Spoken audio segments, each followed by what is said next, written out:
Hey there. Hello, Stephen. How you doing? Good, good. Can you hear me okay? Yep, I can hear you pretty well.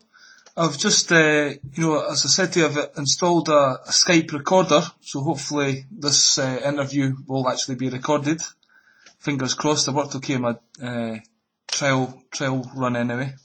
All So, right. so you're in California right now, yeah? Yeah, I'm a little bit east of Los Angeles, in a suburb of Los Angeles, and it's kind of a wet day. It's not raining right now, but it rained this morning, so everything's all wet outside and a little gloomy, but otherwise it's nice and quiet. Alright, you mentioned that you don't like to sit in front of the computer. You've got your phone in your hand. Are you walking around outside or something?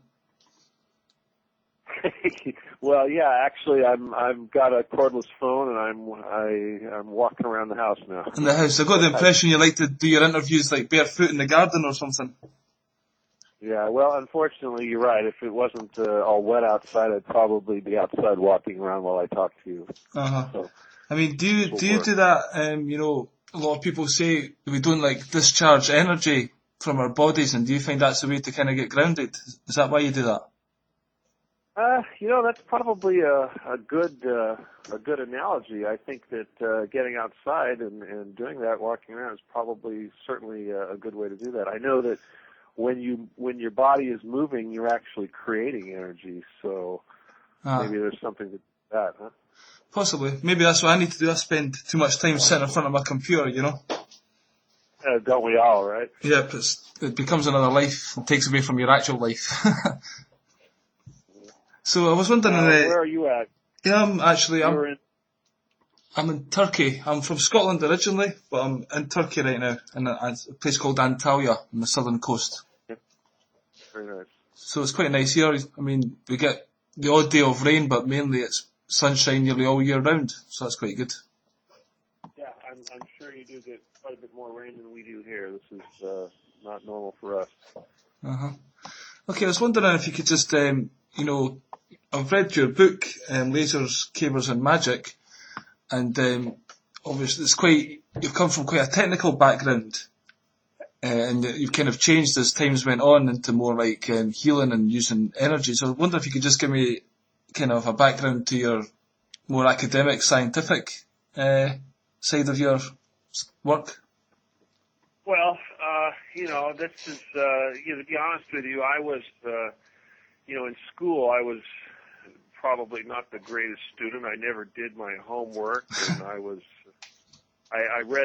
did a lot of reading though. I did quite a lot of reading, Uh-huh. and I would get in some big discussions with the instructors, but Yeah, did a little, maybe you instinctively yeah, knew the and then stuff was rubbish that were teaching you at school. So yeah, they fill you with so much nonsense anyway. yeah.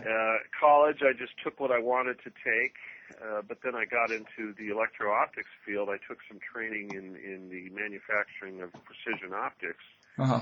and So that's like got into lenses and that. stuff like that. Right, and that was that experience was like going to a university for 7 years for quantum physics, because I was so involved with all of the high technology equipment and the the physics involved with making the optical components and everything else. Hmm. So, and then of course, because of that, suddenly I realized what the mathematics was really for, and they don't really, the teachers in school, when they're teaching you the geometry and whatnot, you think, what am I going to use this for? Yeah. Of course, and Hmm. the teachers don't know because they have no real life experience. Uh-huh. So yeah, so it was getting out in the real world that got me back into school again. But yeah, as far as my experience with technology and physics and lasers and all that came from actually real life experience working in the field, hands on with various systems.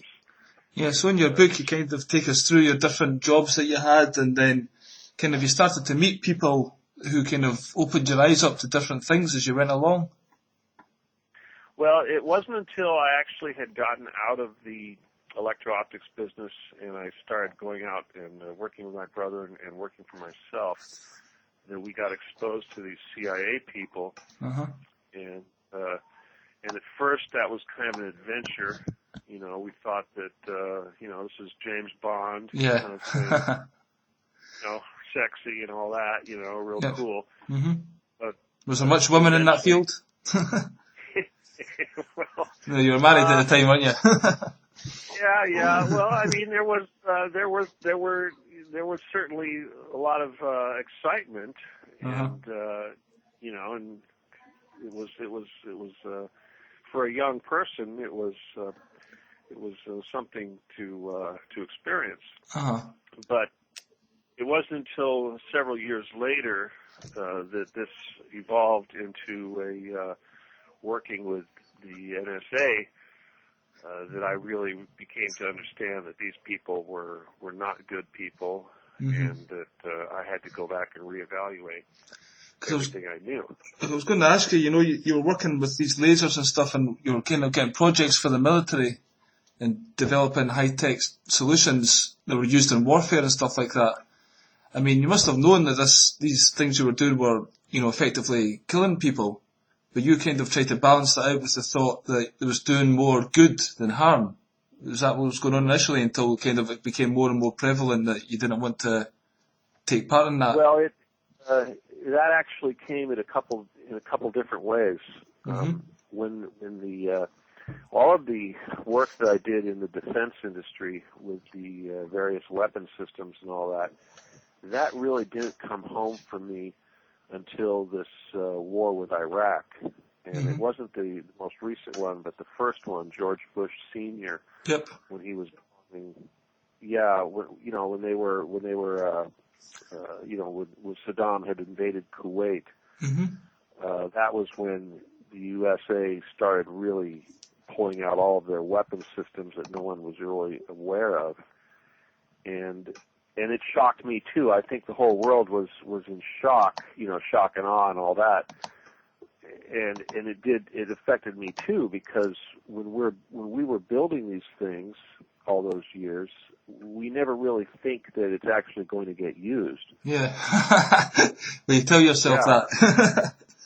Yeah, I mean, because prior to that, it's like so many times a weapon system will be built and it will go through its lifetime and eventually get mothballed and replaced with something else, and this repeats itself over and over. So it's just like a money-making exercise, really, then.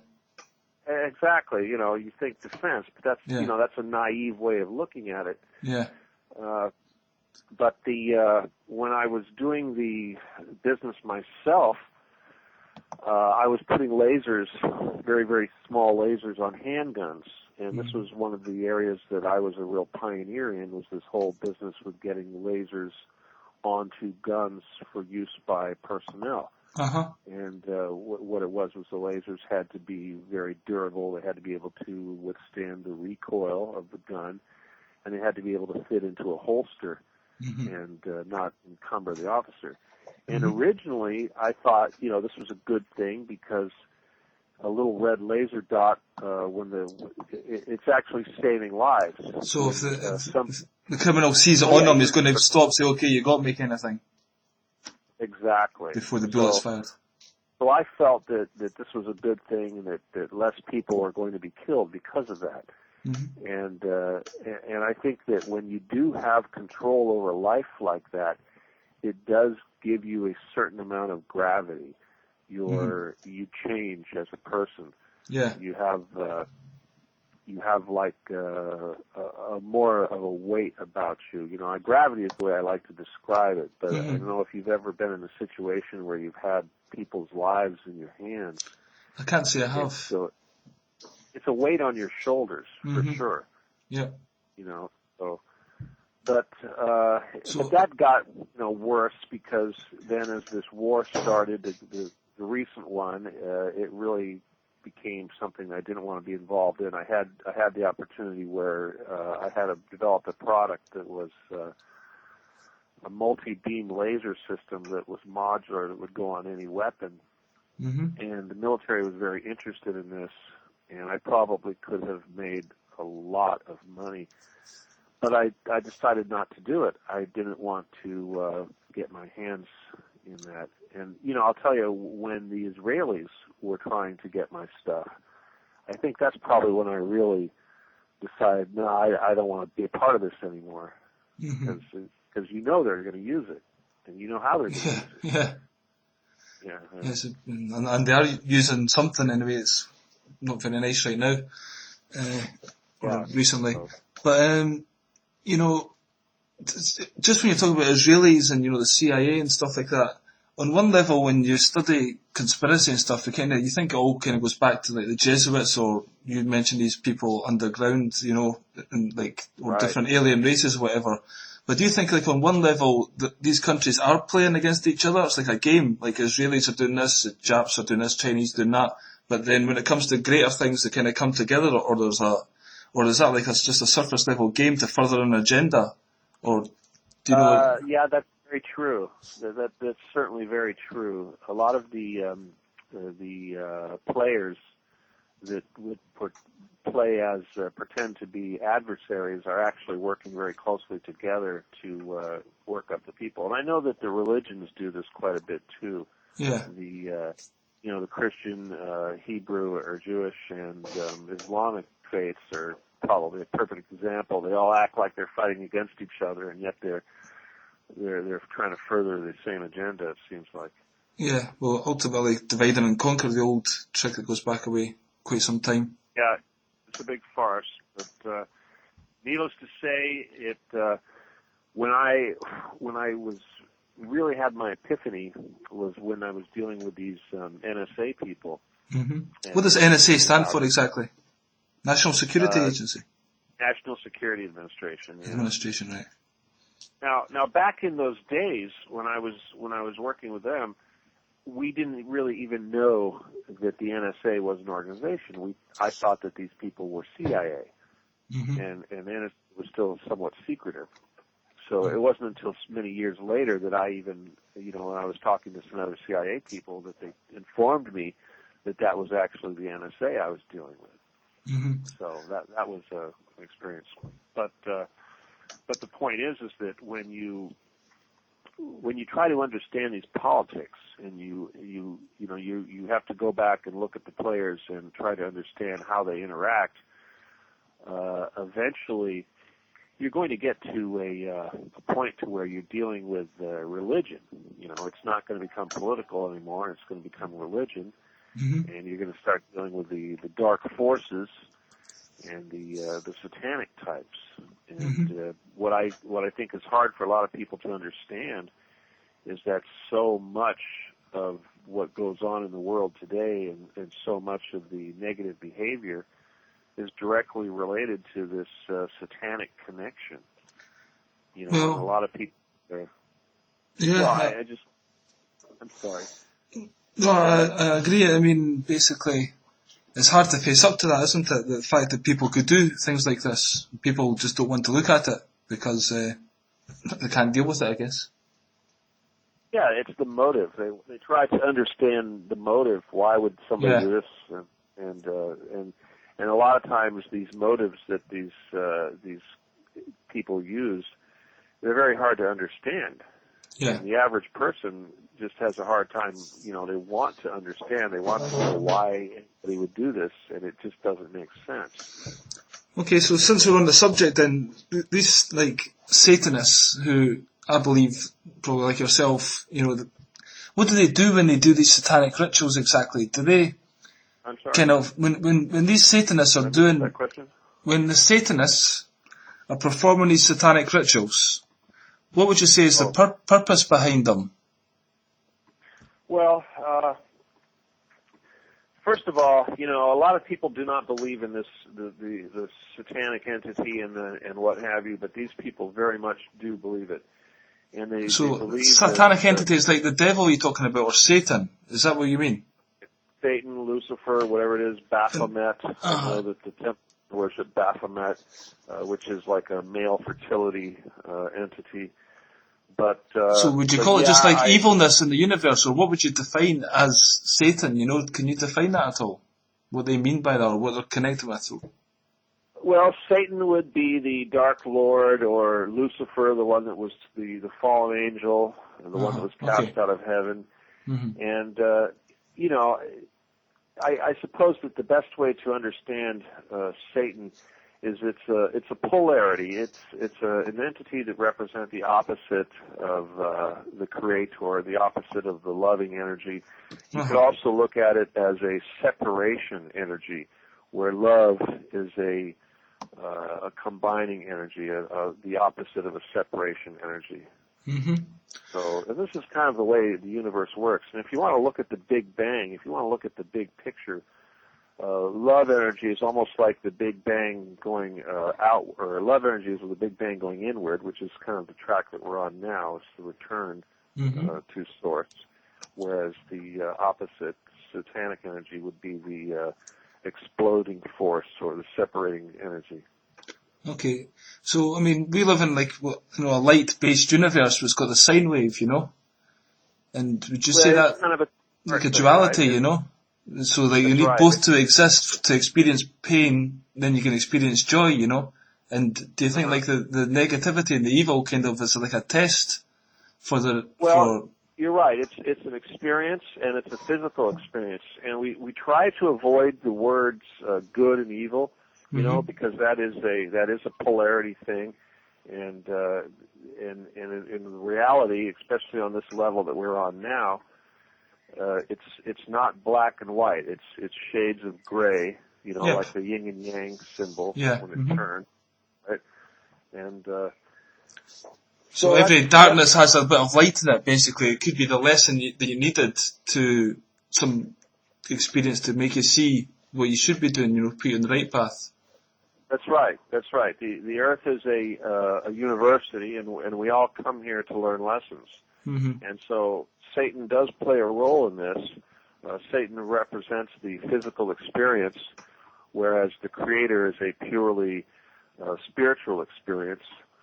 So it's everything is a mixture of the two, the physical and the spiritual. And as we grow, we become less physical and more spiritual. Mm-hmm. So you're saying like Satan's physical? Would that mean just debauchery and kind of in this lifestyle, gluttony and all those kind of things? Well, addictions. That's true. When you think of a physical experience, obviously a sexual experience or a physical experience such as eating and anything that you would associate with our physical life, yes, this is a physical experience. And if you look at it, the universe is divided into levels, the lowest level being 100% physical and the highest level being 100% spiritual, i.e. the Creator. Mm-hmm. And as we go through this lesson, this earthly lesson, we go from the bottom level, purely physical, inanimate objects, up higher and higher. And we go to an animal life, which is a second level, and up to a human existence, which is a third level, and then it goes on. The aliens are at the fourth level, and then higher and higher and higher. So it's not a bad thing. It's all part of the process, but we all aspire to move to a more physical or a more spiritual existence. Mm-hmm. Except for Satanists who kind of want to take power somehow and manipulate this. The big difference between the Satanists and the other guys is that it's all about. In fact, if you can divide the universe into two sides, two camps. All right, the service to self side, which would be your Satanist types, and the service to others types, which would be your more spiritual people. And we all have varying different degrees of this service to self and service to others, and it's not to say that one is worse than the other, because obviously we need people to receive the service that we give. Yeah. But we want to try to be more service to others than service to self, and that is the secret of the universe out there. Mm-hmm. So that brings me on nicely to, I was going to ask you a little bit about Billy Meyer. And he basically interacted with the Palladians. Can you hear me? The Palladians are what you would call a service to other entities. Yeah, that's what I was going to mention. Yeah. So, So do you if know you much look at all about the Pleiadians, their history, obviously, and their involvement with the human species and anything like that? you're talking about the development of the humans as a species on Earth here? Yeah, I mean, like I've talked to a shaman, for instance, who said that the original human was on the Pleiadian star system, and they've came here, and that was just one aspect of it. And, Well, that's very true. Now, the thing is, though, is that if you look at all the various entities that we've dealt with, very many of them claim to have had a role in the developing of the human or the modern human hybrid. Well, there's the Anunnaki. Basically, it says some people say we were created as a slave species to mine for gold, but that was like a modern Homo sapien. There was probably different. The Anunnaki, and like there was a different types of humans before them, and that's like the latest manipulation of us. Mm-hmm. So. Well, the thing is that so many of these entities have claimed to have a role in our development that it's possible that they're all right. Each one of them may have had a hand in shaping us, and possibly all at the same time. Yeah. So, we don't want to dismiss any of that. We're not going to say for sure that this is what happened, this is what not happened. As soon as you think that you understand it, you need to start over. Yeah. But there's a strong possibility that they've all had a role in shaping our what we are today. So, do you think that these entities are still around us right now, and they're observing?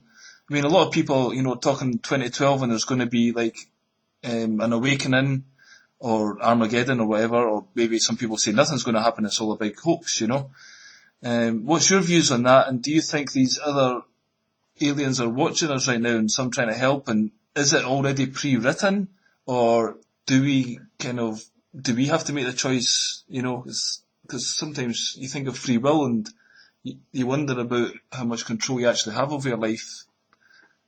Well, we certainly do have a certain amount of control, and you brought up a couple interesting points. But what I probably want to do first, before I get into the details of what may or may not happen, is I want to stress that rather than focusing on what may or may not happen and wasting time being afraid of the future and whatnot, I need to reaffirm that the number one thing of importance is to become more dedicated to serving others, because no matter what happens, we need to be prepared to graduate and to move forward. And the biggest thing going on right now is that we have to pick a side. This graduation process that we're going through, this transition, this moving forward that's taking place, does require action on our part. We are expected to become educated. We're expected to increase our spiritual power. We're expected to learn the lesson of the value of serving others and the importance of that, and make that choice. And we don't have that much time. People need to move as quick as possible to do that. That's what I was going to say. The time is. First of all, how do we know that this 20th December 24? Why do you think that this date coming up is this graduation? And what do you base your? Yeah, what do you base your kind of? When I was dealing with these people at the Getty, these Templar Bilderberger types, they had access to alien technology, and they used alien technology to look into the future, to go back in time and to look into the future and to see what everybody's going to do and to understand what to expect. And they recorded, these people using this alien technology and having the ability to travel into the future, they were only able to go up to 2012, the end of 2012. Yeah. I have heard other people say that as well. There was kind of a looking glass or something that only went that far. Well, exactly. And the reason why this is that the Earth reality, that as we know it, goes through time periods, which are called epochs. And each epoch last a certain period of time, something like 20,000, 23,000 years, something like that. Yeah. And it's an evolutionary process, and it has a beginning and an end, a birth and a death, and it starts over. So these, what they refer to as the Akashic records, which is the the record of all of our history and time for this current epoch. When you access that information, you're only able to see for that particular epoch. So I suppose once we start 2012, or once we go past into this next phase, that we'll have a whole new epoch, and that if we were to use technology, that we could do the same thing. We could see in 20 years or 20,000 years forward from there. But it's different. When we go to this different level, everything's going to be different. We're going to become a much more spiritual entity, and what we think is important now is going to change. So I guess none of us really know what is actually going to happen. You're saying it's going to be we're going to be more spiritual, but on this day, can you kind of describe what you think is actually going to happen? Will the tables and chairs still be here? Will this physical reality be here? Will we be able to create more instantaneously with our minds? Will it be like a more magical universe? Or have you got any ideas on that? Well, what we're going into is what we call the fourth density, and how that actually will manifest itself remains to be seen. It may be something very much like a death process or a rebirth process. Some of the mystics, they talk about a period of 3 days of darkness that we're going to experience. A lot of people think, well, 3 days of darkness does not mean that the electricity isn't working, that you're going to have to use candles. 3 days of darkness means you're essentially going to be in a limbo state.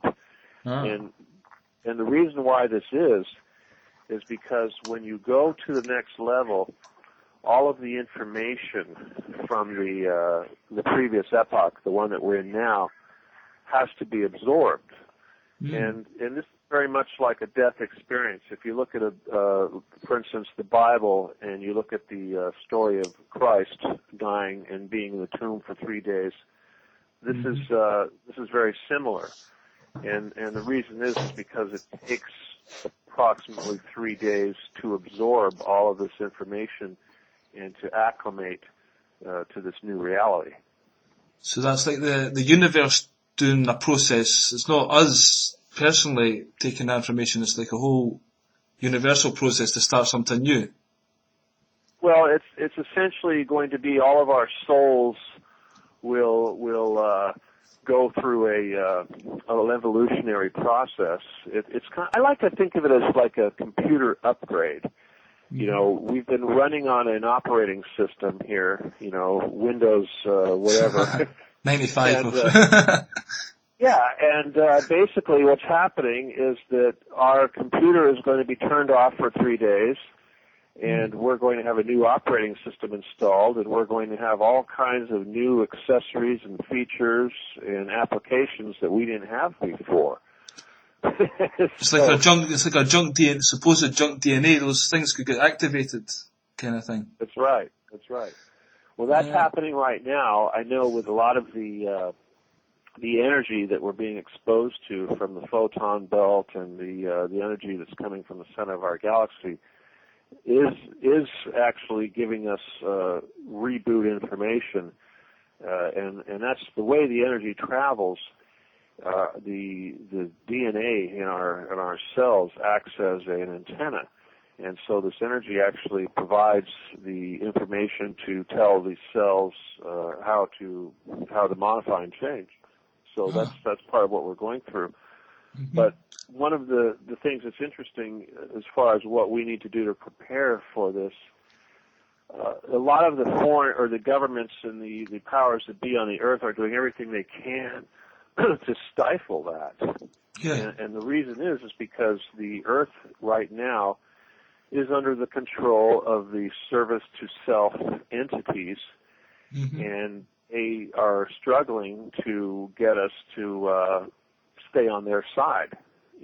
Hence the promotion of the selfish lifestyle and the clampdown with Homeland Security and all this kind of stuff, and the fear in the atmosphere and the news and right. Yeah, us. Exactly. Mm-hmm. Yeah, but we're talking about this 2012. You're talking about we're all going to have an upgrade, but you're saying we should choose between service to self and service to others. Does that mean? Right. I talked to some people who say it's they call it a bifurcation. It's like a split in the realities, where those wanting to serve self will actually continue in a different timeline, and those serving others will continue in a higher vibration or whatever. Exactly. That's exactly right. You see, because this third level density that we're at right now is the last level of reality where these two sides will coexist. When you move up to the fourth level, and then it splits, then we go our separate ways, and we no longer coexist. So even if they're in the fourth level as well, they're in like a service, or whoever's in a service to self fourth level, another one's on the service to self others fourth level. Well, one of the reasons why it's so important to choose the right side is because the side that chooses service to others will be allowed to continue to advance, where the side that chooses the service to self, they will go up to this fourth level, but they won't go any farther, and they will actually stagnate, and they will actually regress from an evolutionary standpoint. And this is one of the reasons why these entities, for instance, the reptoids and the greys and all these aliens, these non-Pleiadian type aliens, they're messing around with our DNA and our genetic material, is because they're trying to overcome this regression. They say, well, we can't reproduce, we can't do this, we can't do that. Well, the reason why they can't do these things is because they chose the service to self, and once you choose that service to self, you deteriorate, you stagnate, and you regress. So that's a role to play in the universe. You've kind of chosen your own role to play. That's right. Ultimately. Right. And do you think there's any chance, once you've made that choice, like another 26,000 years later, to get the chance to do service to, swap sides? I think that once that you've made that choice to stay on the service to self side, you're going to be stuck there for many, many, many epochs. And I do believe that eventually everything will return to source. That is the opposite of the Big Bang. It is a repeating process. It takes billions of years, but it's been going on for even more. So yeah, it's like from a biblical standpoint, even Satan will eventually return back to the Creator.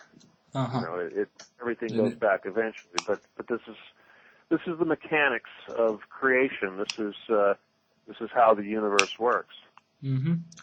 So you mentioned, the greys and reptoids there. A lot of people just obviously think, well, you're insane if you start talking about that kind of stuff. But do you think? Do you think these? Greys are supposedly, a kind of quite a technological race, and have kind of lost their soul, and they're living inside the earth. So, I don't really claim to be an expert on the exact details of these entities. I can only relate to you what I've learned. But from what I understand, the greys as a species could even be a creation of the reptoids. They're kind of like a hybrid insect race. Like a worker. They may have been developed as a worker class for the more advanced entities like the reptilians. Now I know that we are also doing the same thing here on Earth. I know in the UK I've heard that they're actually cloning entities that are very similar to greys, except that their eyes are more round as opposed to the greys, which have a more oval shape of an eye. But yeah, these that's just one species. And like David Icke talked about the reptiles, you know, but he was like saying they're like shape-shifting reptilians, I and think I lost you know, you there. so, you know, you've heard of obviously David Icke was kind of the first person to come out quite to the masses about the kind of reptiles. That a lot of people heard him talk about it, and he mentioned that like the certain members of the royal family, whatever, are shape-shifting reptilians, where they kind of go back and forth between being reptile and human. Do you have any thoughts about that? Or do you think these reptiles are physical in this dimension, or are they like in another dimension that can possess people, and that's why they kind of appear to shapeshift? Well, the thing about these entities is that they are fourth density entities, and they are occupying they are here with us on the third level, and they can choose to be visible to us on this third level of density. And the thing about the shape-shifting is that from a fourth level of density, your thoughts will actually cause reality, or the perception of reality, on the third level of density. So essentially, when you look at one of these entities and you're seeing a human, what you're seeing is a perception of reality that this entity is controlling from their place up on a higher level of density. And that's the nature of how these density levels work. And you know, a couple points I want to bring up. 2 points. First, this is one of the reasons why it's so important to develop your psychic skills now and your spiritual skills now, because this ability to create a perception of reality is one of the big tools that we want to be able to master when we move into this next level. You know, it's very important, especially as we go from the transition to the next level. The ability to use these skills, access these skills, will be very handy with protecting the other people, helping other people, and minimizing the pain and suffering that may be associated with this transition. Now, the other thing about the reptoids is that this was an idea that took me a long time to get used to. I learned about this when I was dealing with the Billy Meyer people, and of all the concepts that I was being exposed to, that was one of the hardest ones to accept, and I had to file that away. And it wasn't until many years later that I was dealing with these Templar Bilderberger types that I actually had that issue come back up, and they essentially affirmed that this was indeed the truth. So, you know, and this is why I tell people, no matter how crazy the information may seem, file it away and look at it again later, because something may change and it may suddenly start becoming a little more logical than when you first became aware of it. Now, the other thing about the reptoids, you know, you mentioned David Icke.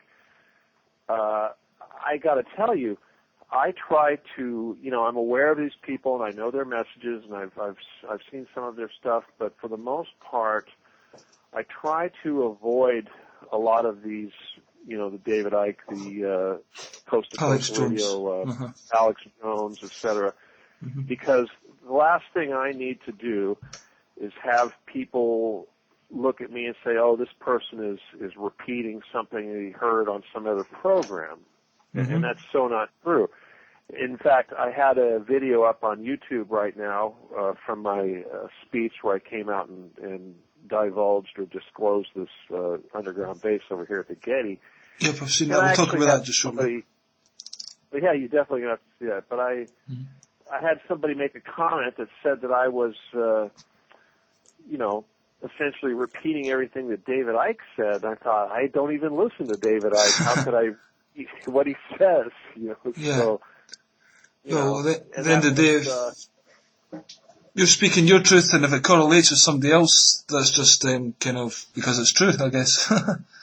Yeah, well, I have to understand that, you know, well, I was looking at the comments, and I think there was 30 comments, and most of these comments were positive, and 2 or 3 of them were negative, and I guess, well, I mean, 3 out of 30 isn't bad. I mean, 3 out of 30, you know, three negative comments, 30 isn't that bad. I mean, the type of information you're putting out, I mean, that's amazingly good batting average, you know, because there's a lot of people out there, a lot of this disinformation, people getting paid to kind of put you down, you know.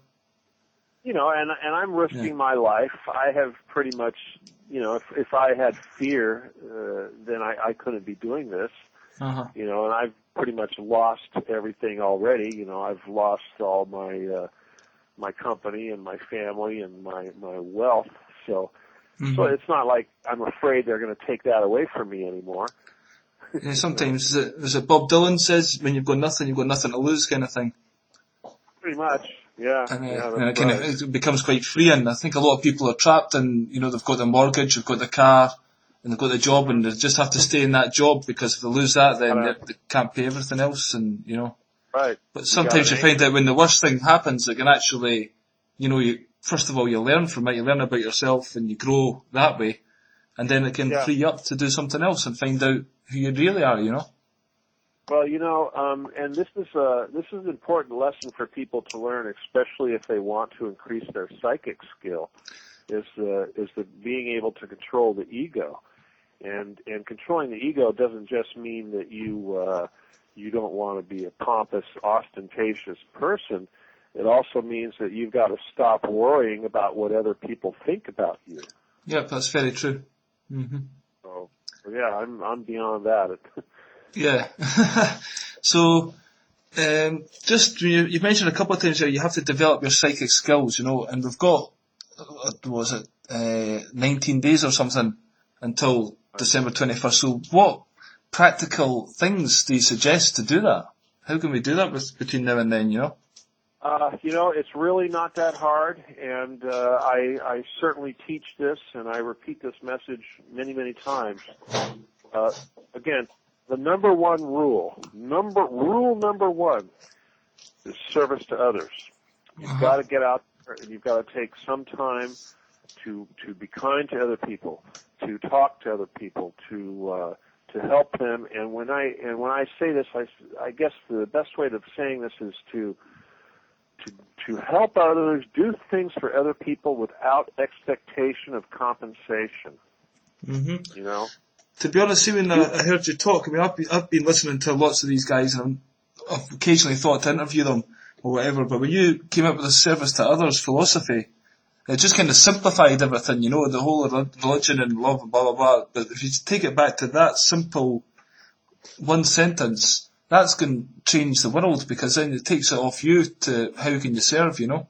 And that's right. And then everybody benefits from that, you know? Because you get the joy of helping others, which actually is a good thing, you know? We feel as though we have to keep everything for ourselves, and because you'll lose something if you give. It applies to animals too. You know, when we say service to others, you know, we want to help our fellow humans that are on the same level that we're at, but we also want to be kind as much as possible to the creatures that are on the lower level densities. You know. I'm not saying that you need. I enjoyed some of your stories in your book. Sorry, I enjoyed some of your stories in your book about the animals. The one about the crows outside the trees and stuff when you're looking after their baby. There you go. That's a perfect example. Yeah, feed the birds. What a great way to serve others. Just feed the birds. Yeah. You know? Just connect with the world around you, really, isn't it? Yeah, I mean, it's not hard to do. It really isn't. And then, you know, the other thing, again, control the ego. That's a big deal. Take care of that right away. This is something that people can do right now. I mean, day one is control that ego. Try to be humble. You know, try not to be selfish and think of yourself. And then the other thing is learning. You know, start studying. Turn off the television and start reading, and go online and start opening up your mind and letting the information come in. Now, a lot of times, like for instance, if I'm driving, I don't listen to a radio. I will keep it quiet, and you want to be calm. Anything that you do that will help you to become calm will allow you to hear the information that the universe wants to give you. And the universe is waiting to give you answers to anything that you're willing to ask. But you need to ask. You can't just sit there and say, all right, I'm open, my mind is open, dump it in me. if you have a question and you want to know why something is the way it is, raise your head up to the sky and say, please tell me why this is so. Why is this way? And the universe will answer you. And the only way, and you're not going to hear it if you're not calm and quiet. So humble, controlling ego, learning is important. Teaching, you've learned something, go out there and share it. You have friends and family. If you find a truth that resonates with you, that is important to you, that is like a light bulb going off in your head, rush out and tell your friends, tell your family, share that information. We're all ripples in a pond. We all want to graduate, and it behooves us to help each other. The quicker we can all get up to this level of understanding and enlightenment, the quicker we all get to go home and we all get to graduate and go to the next level, which will be even better than this one. Mm-hmm. So those are important. Some of the things, like in the past, like I'll learn stuff and you talk to people, but then you find other stuff out that kind of contradicts what you've learned, So then you kind of worry about, well, maybe I'm telling people rubbish, because there's so much more to learn all the time. But I suppose it's just having the conversation with somebody and sharing the ideas is the important thing. Well, that is the nature of learning, and I want to tell people, I want to remind them that never think that you've got it completely figured out, because as soon as you do, as soon as you think that you you know it, then you got to start over completely from the beginning. Mm-hmm. So, and that's the thing about learning is as soon as you say, "Oh, I understand" or "I know that," then you stop learning. Mm-hmm. You never assume that you know everything, because what we're doing in this life is we're gathering up puzzle pieces. Every bit of information is a new piece in the puzzle, and we may never complete the puzzle in our lifetime. We'll never see the whole picture, mm-hmm. but we'll get it so complete that we'll be able to see most of what the picture is. Mm-hmm. So that's what it's all about, and that's learning. Yeah, I mean, I was the kind of same as you. I never studied much at school, but then I kind of got to 18. Actually, I started, smoking and doing some psychedelics and stuff like that, and that kind of opened my mind up to other things. And then from that, I got a thirst for knowledge in all these different areas, That's why they don't want you doing that, right? Well, I just want to ask you. I want to ask you about, entheogens and, like the ones like ayahuasca, the mushrooms. Those heavy kind of psychedelic ones, what their purpose is? I am definitely happy to address that issue, and I try, publicly, I try not to talk about it too much, because, the last thing I want is people to go, "Oh, this guy's a druggie, blah, blah, blah," yeah. And, mm-hmm. and this and that. But, let's talk about ayahuasca, first of all. Mm-hmm. DMT is a naturally occurring chemical in the brain. We make it every day. We use it when we sleep. It's the stuff of our dreams. Yep. And it's produced by the pineal gland, which is our receiver and our transmitter for our brain that connects us to the spirit world. So there's absolutely nothing wrong with taking DMT. Obviously, it's not something that you should devote your life to. Yeah. But if you do have the chance to experience ayahuasca or DMT, I would say do it. And if you are going to do it, make sure that you are doing it with people that you are close to, that you are in a good environment, because you will have a very, very strong spiritual experience, and you will see the other side. And once you have seen the other side, you'll realize the true nature of our reality. And it truly is the Matrix. And if you really want to see beyond the Matrix, then try a little DMT. You will see the other side of the Matrix.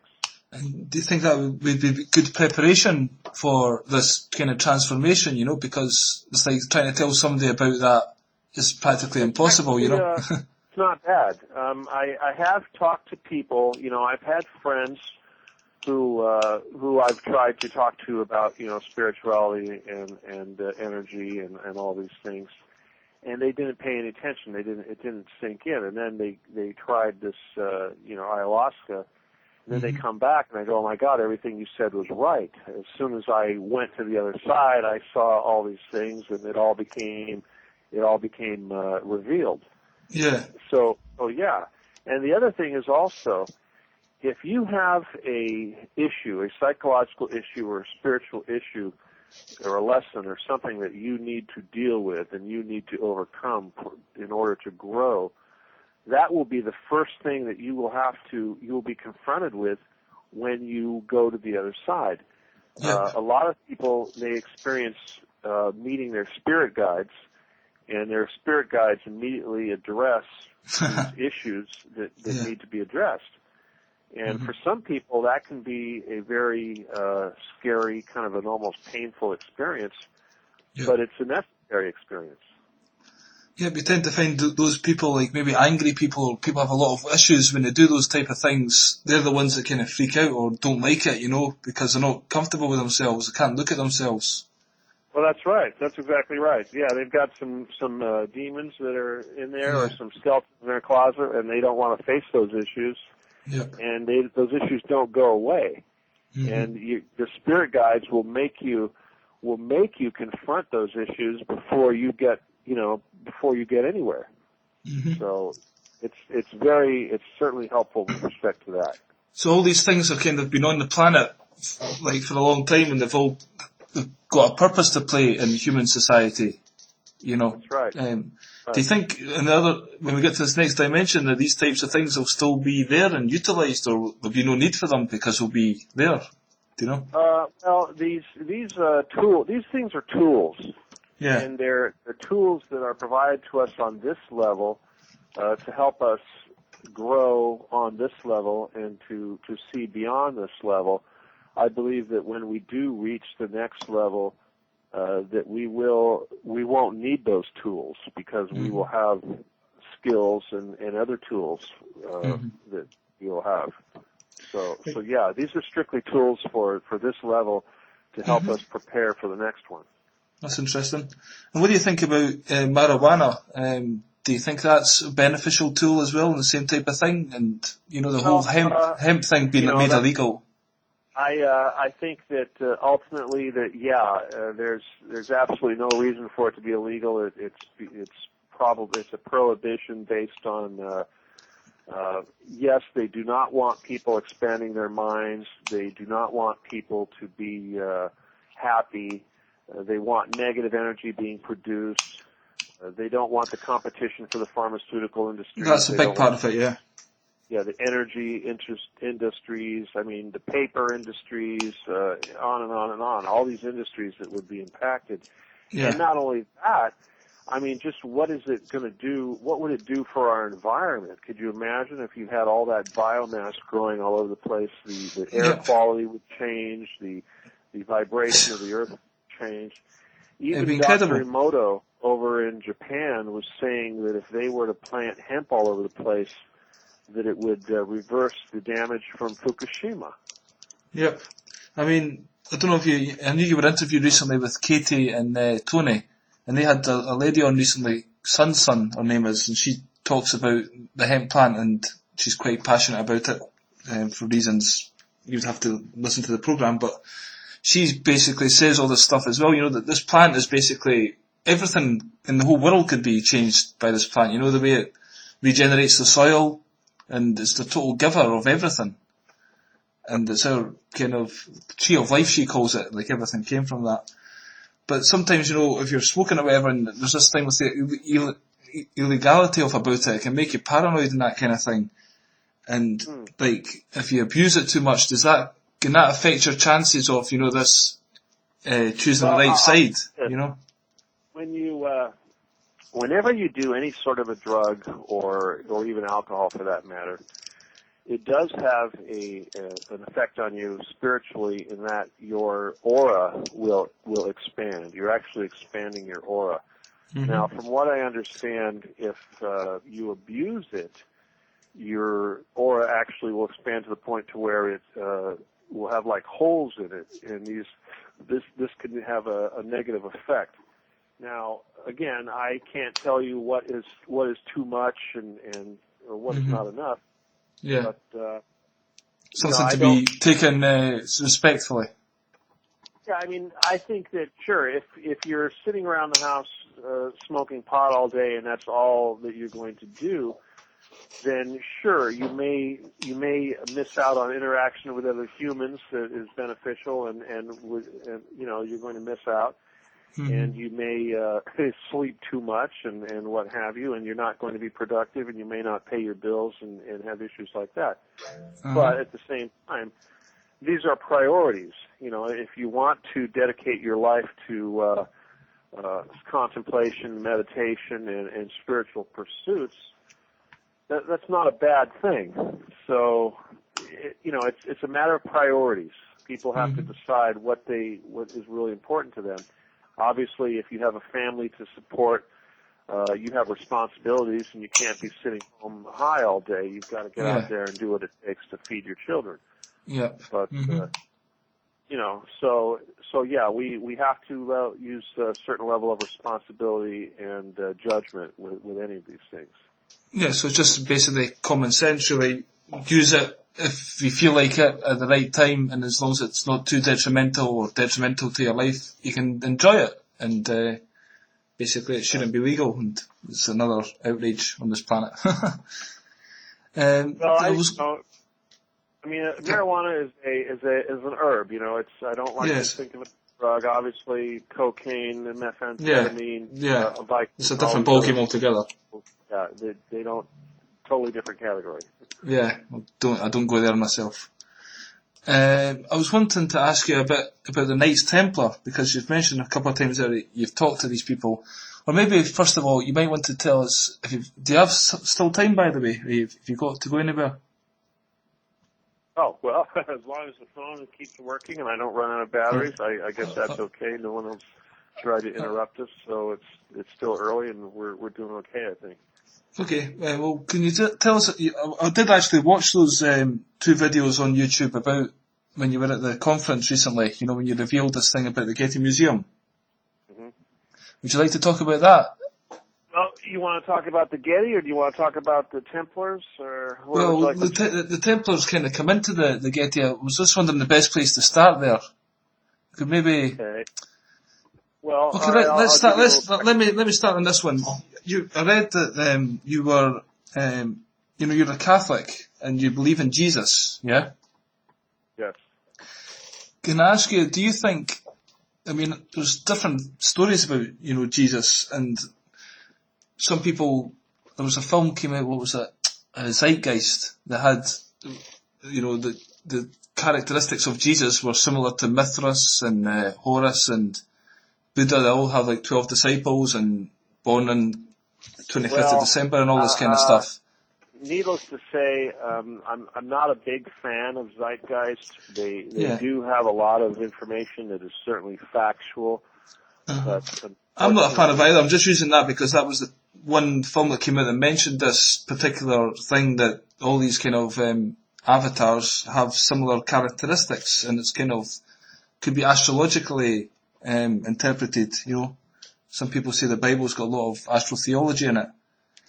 And then have you seen so there's a film recently called Caesar's Messiah. I don't know if you've heard of this documentary where this guy Joseph Atwell claims that the historical Jesus was put into the Gospels and was created by them, so the whole teachings were taken literally, whereas actually there's myth, all these stories, So I'm just kind of wondering, if you believe in Jesus, do you believe in the myth and the teachings of him, or do you think he was a real person, the actual Son of God that came to this planet? Do you understand the question? That's a complex question, and again, this is a lot of this is a faith issue, and we're taught in a religion we develop certain beliefs that are based on faith. Yeah, again with faith, you don't think faith is just you trust something. You're a scientist, so I thought you'd be looking for more evidence of this kind of thing.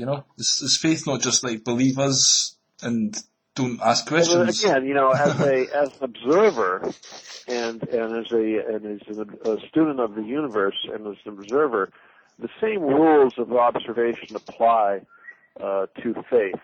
Okay, and so my beliefs my belief systems haven't been altered per se, but my method of observing the information has been changed.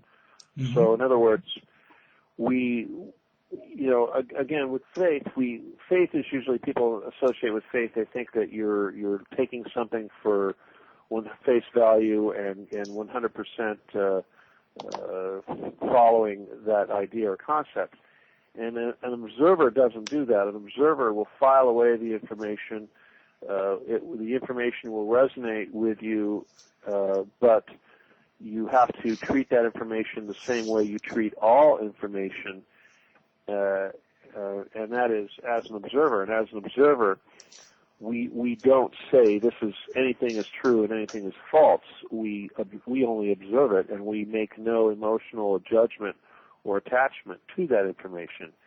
Mm-hmm. And yes, as far as Christ is concerned, and my relationship with Christ and my belief in Christ and faith in Christ, that is a love thing. Okay, you develop a love for the idea, the concept, the entity, the energy, the spirit, and it's a mystery. And we don't foolish earth humans that try to put this information into a context that they feel that they have control over. We don't have any control over this information. The nature of God, people that think that they can explain the nature of God are so foolish, especially the ones that try to use human concepts and third density concepts to explain the nature of God and creation. Like for instance, time. We here on Earth we like to use the reference of the forward linear progression of time in relationship to our understanding of God and creation, and that's so incredibly foolish to think that the Creator is constrained by the same physical limitations that we're constrained by. Uh-huh. And they make fun of this. And if you look in the Bible, the Bible was written by very simple humans, so many hundred years after the fact. And of course, when they use language which is foolish or poorly explains the reality of what's really going on. I mean, that's just the limitations that they had to deal with. Yep. Mm-hmm. So to go back and say, oh, this is ridiculous because look at what they said here, this doesn't make any sense. Any intelligent earth human can see that this isn't logical. Well, that is so foolish. Mm-hmm. It's so as far as Jesus Christ is concerned, and all of the various information that people would try to say that he's a compilation of pagan ideas and this and that. Mm-hmm. I'm not going to argue with those people, and I'm certainly not going to suggest that they're right or they're wrong. And I will listen to what they have to say, and I will file their information away. Mm-hmm. But I think that when you first become aware of these issues of UFOs and aliens, and you realize that the Earth is much older than what the Bible says, and you realize that the Earth has gone through multiple epochs and possibly millions of epochs, and humans have come and gone and come and gone, and dinosaurs have come and gone, and all of these things have happened. Yep. It's not, you right away, you've got to make adjustments. And if, just looking at the Bible, it's easy to see. So at this point, the call was disconnected for some reason. So I phoned Stephen back, and here we are trying to take up the conversation from where we left.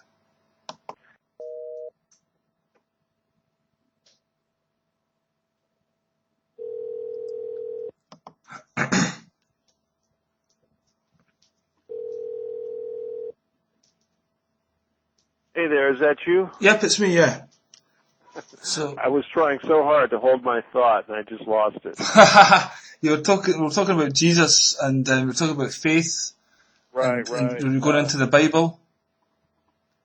I guess what I was saying was that as soon as you get exposed to all of these UFO issues, you realize that you've the Bible only covers this current epoch, and that you've immediately got to open your mind to all these different possibilities and creation and levels, and how can you even comprehend the concept of life on another planet if you're going to have a strict interpretation of the Bible and not be willing to open your mind to other realities?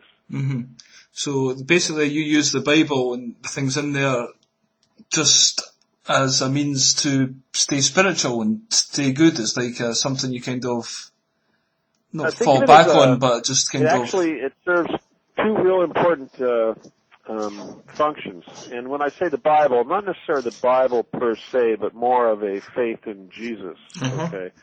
And that would be that, it provides a filter, a very excellent filter, because when you absorb all this information and you process it, and when you have to decide what you agree with or what you're comfortable with, you use your spiritual background and your to filter this information. So Jesus is my filter. And the other thing also is that faith or that belief provides an anchor for me. And I know that a lot of times when people are exposed to this kind of information, they become lost and they become depressed, and they don't know how to deal with it, and a lot of times they become alcoholics, and they go into a spiral. So if you don't have this spiritual armor and this faith to kind of tie you down and keep you based in a comfortable reality, then it's very difficult. So it's like a rock kind of thing, something to go back to. It's a rope that keeps you from being swept downriver, so to speak. So I was just interested to hear your viewpoint on that, and then I was going to lead on from that to the Knights Templar, because you mentioned that part of their role, what they see as their role, is to protect the bloodline of Jesus. So that would obviously make us think he was real then, and he came down from the cross or whatever and got together with Mary and had a family. So how did you come across the Templars, and what information do you have about them that you could talk about? Well, I had gone through a couple different processes where they tried to recruit me to get into these organizations, or to go out to one of these secret bases and get involved in alien research and all this. Well, first of all, the Knights Templars, they're not around anymore, as they were in the past, but obviously you're saying they are, yeah? No, they're very, very much alive today, and they never went away, and they're very strong force and power in the world. But I'll tell you how this leads to the Templars. I was... because of my being recruited process, I was able to recognize that this was being done to somebody else. So it was a associate of my brother who was being recruited. And this person, their father was a Mason, a very high-level Mason, and they were being recruited into the Templars.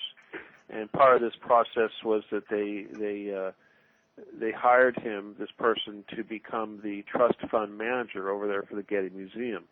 And this is before I even really knew what the Getty was all about. This person got hired.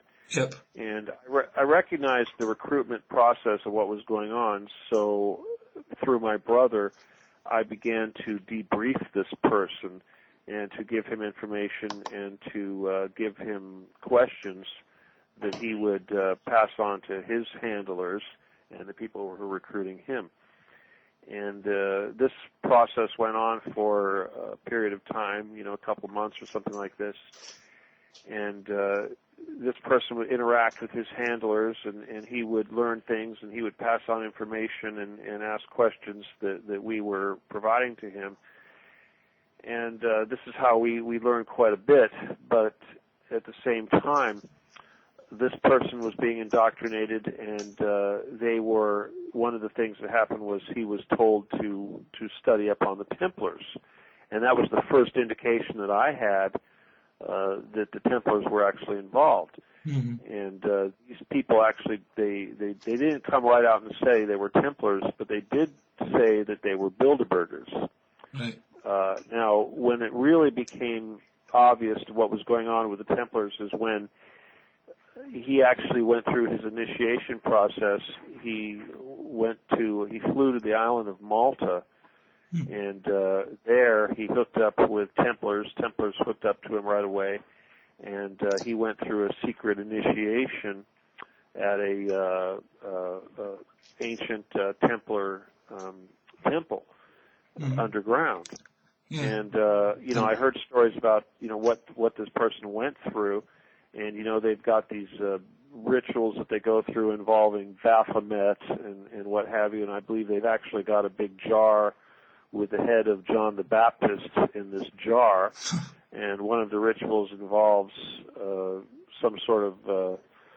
involves this head. And I'm not exactly sure what they do with this head. They kiss the jar or something, but it's some pretty crazy stuff. That sounds that. But the thing is that he had been working with us pretty closely up until that point, and I think once he went through that initiation, he became one of them, and he wasn't our boy anymore. He was one of them. He now worked for them, and his job was now to try to recruit us.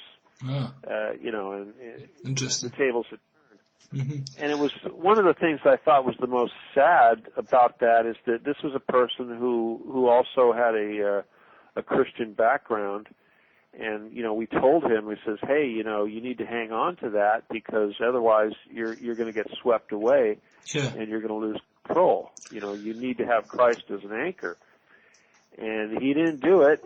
And he allowed himself to be swept away by all of that. And the next thing you know, he's a polytheist. He's caught up in this whole ego trip about thinking that you're a god amongst men and better than everyone else. So that's similar to what the Freemasons do when they let you in the lower levels. You make you think you're giving you secrets and stuff like that, and then they kind of filter out the ones that are going to rise to the top to do their other bidding, That's exactly what they do.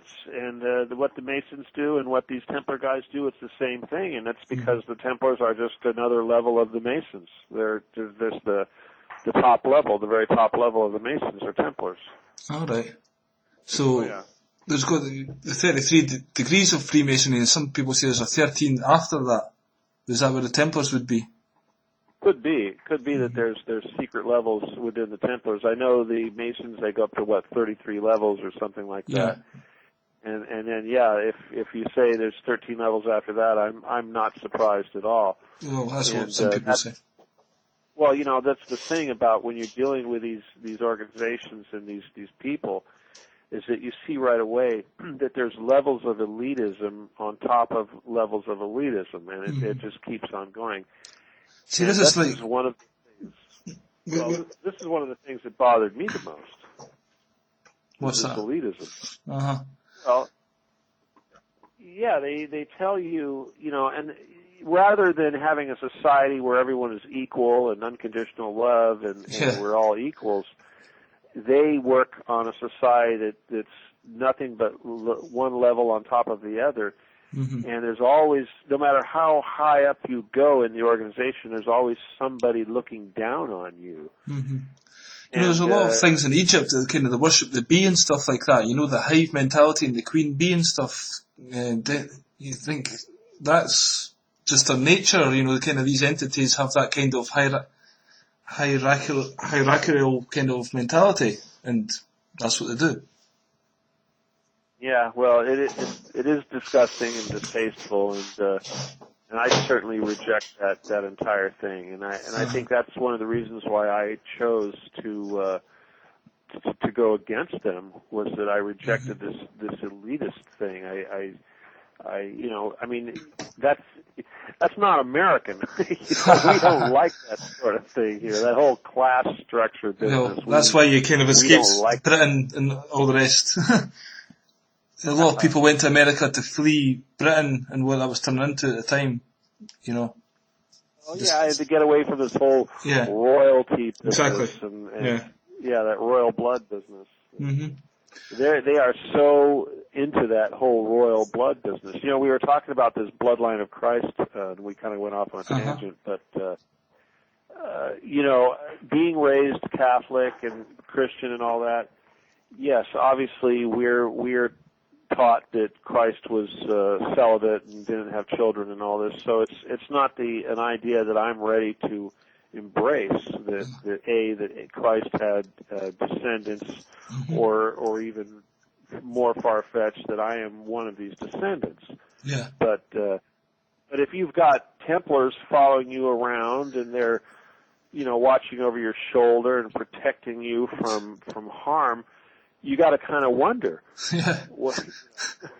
Exactly. And you know, these guys, they flat out told me that I was in the Can't Be Killed Club, and that they weren't allowed to hurt me, and if anything, it was their job to protect me. So, you know, well, it's better than another option. Yeah. So that was kind of after a while you stopped wearing the body armor, yeah? Yeah. Well, you know, they told me, well, after dealing with these NSA people, and I thought for sure they were going to get me. A whole year went by. So what were you doing at that point that you were worried about your life then? Were you revealing stuff at that point, or? I had, well, you know, this was back in the early 90s, and I was, you know, these people were relatively local that I was dealing with, and I had my own company. I had set up a you know, warehouse and started my own company, and I was very weapon related back then. I had guns all over the place and armor and you know, what have you, and it was kind of a siege mentality. But yeah, after a year of that, I figured out that I could probably relax and that they weren't gonna be able to do anything. And what actually happened to those people is that they actually got run out of town. They were, you know, like I said, they were set up in a location that was very close to me, you know, geographically. So I was a little concerned about that. But after they screwed me over, it turned out that they had tried to screw over a bunch of other people, and the law came after them. So they ended up running off to, I think it was Las Vegas, you know, somewhere out there by one of these secret bases. And I figured I was pretty safe at that point. Okay. Must have been a bit of a relief to not put that on every day. Yeah. So we were talking there, you know, this guy was getting involved with the Templars and stuff, and was he the person who kind of introduced you to the Getty Museum? How did you find out about that being what it is? He was the reason why we found out about the Getty Museum. And the thing is that the people who were recruiting him, that's where they were based. So this Getty Museum sits on top of a mountain, yeah? Yeah, it's not a very large mountain. It's Santa Monica Mountain. It's just off of the 405 freeway, slightly north of downtown Los Angeles. And what kind of stuff does it has in there? What was the purpose of it being built? Well, it is a fortress. It's a Templar fortress, and the purpose of it, of course, was to provide a protective access to the facility underground. Yeah, and you know, that's not what they told people.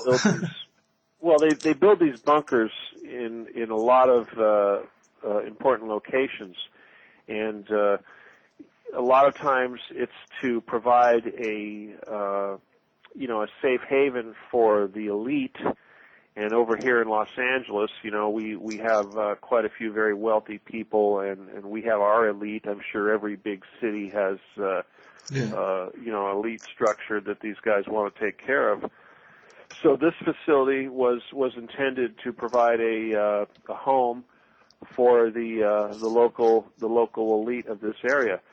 But I suspect that in reality, this particular facility is probably the most luxurious of all of these bunkers that they've ever built. And I suspect this is why the Queen of England is so interested in this particular facility. Yeah, You know, you said that when just after it was completed, she knighted the guy who built it or right, something. right. J. Paul Getty received a knighthood immediately after this thing was completed. Yeah, it's a bit strange And, that. yeah, you know, and it's, to me, it's like this was common knowledge. It was in the newspapers. You know, Yeah. there was a picture of this guy receiving this knighthood, and nobody bothered to ask why. What did he do that was so special? Mm-hmm. So let's just basically, can you kind of give a viewpoint then? You know, the Getty Museum, we think it's a museum, but we're saying it's an underground place for the elites to hang out should everything go tits up, basically. Exactly. Yeah. And can you describe what that place is like? You know, just to give people listening an idea what's down there. Oh, sure. Well, first of all, you know, you've got to get to the below the museum to get to it. There is quite a bit of structure underneath the actual museum prior to getting to the actual elevator that goes downstairs. The elevator is massive. It's very large. It's behind a nuclear blast door, something like you would expect to have in a nuclear bunker. Mm-hmm. The elevator is such that you could probably drive a tank onto the elevator. It's large enough to hold a very large vehicle. It uses advanced technology. It doesn't use wires. It's not hanging from wires like a conventional elevator. It's actually driven by a magnetic system. By the Nicholas Tesla It goes down about a mile stuff. into the earth underneath this mountain and underneath the city of Los Angeles. Mm-hmm. The first level underneath that you come to is a level of psychics. They actually have, I was told, 200 psychics who are actually Nazi-trained psychics, and their purpose is to provide some level of psychic protection for the facility, and I assume that's to prevent remote viewers or psychic penetration. Mm-hmm. And you know, they're only so good at that, but they are able to tell if they have been penetrated. I know that when we did it, that they found out immediately. So I suspect that's what those psychics are for. So this guy was telling you information about the Getty Museum, and him and your brother had actually seen a little bit of the lift and stuff, yeah? And then you got a psychic to actually go down further and relate this information to you. Well, that's right. That's exactly right, because we didn't get to go down the elevator. You know, obviously they weren't going to let that happen. Yeah. But yeah, once you see the elevator, it was just a matter of going and getting that remote viewer to go down and take a look and see what's down there. And this remote viewer, they had no idea of the thing. We had no idea what was down there. In fact, the whole business with underground bunkers and all that, I wasn't even aware of all of that sort of thing. This was all news, you know. The whole nature of the Bilderbergers and the Templars and all these undergrounds and all that, this was all news. Mm-hmm. Well, the below the psychics, there's a level that they call the spa, which is like a Roman bath, if you can imagine. Mm-hmm. And from all what the gold everywhere and stuff. Well, yeah, it's like out of Imperial Rome. It's incredibly decadent and luxurious, and I believe they have slaves, you know, a lot of sex slaves and all that sort of thing going on. Mm-hmm. This is an area that's actually utilized by individuals that still operate on the surface. So there are some of the leaders and the personnel that actually work on the surface with us. You know, they go down there and they like, that's one of the perks, is they like to access the spa. Yeah. And get all their needs catered for. Below that is the city, which is a multi-level complex which has a huge central area, I guess not really an atrium per se, but like a huge skyscraper that goes down underground. And from this, they have tunnels that radiate outward like spokes on a wheel, and it's in these tunnels that they build the living quarters and what have you. And it's everything that you could. It's like a small city. It has everything. It has recreation. It has living homes, apartments, condos, whatever you want to call them, stores, everything. So they plan on being down there for a long time. Below that are the tubes, which connect it to the rest of the system. The Getty it goes in one direction. The tube goes out to Catalina Island, which is just off the coast, 20-something miles. And then in the other direction, it goes out towards one of the Air Force bases. I believe it's Edwards, out in the desert. And then below this, they have the more secret area, which is where they do their satanic rituals and all that sort of thing. So that's at the very bottom. So basically, they've built this. I mean, but I'm wondering why they've built all this. If they know that this awakening or this split in the path is going to happen, and we're not going to be in this dimension. But. Well, but you got to remember that these people have chosen the service to self path, and they're afraid of what's coming. And when we think about what's coming, what are these people afraid of? Why are they building their bunkers? Yeah. This could be all kinds of things. They know that through their technology and through their association with the aliens, that they know that this epoch is going to be ending soon. They don't know what to expect.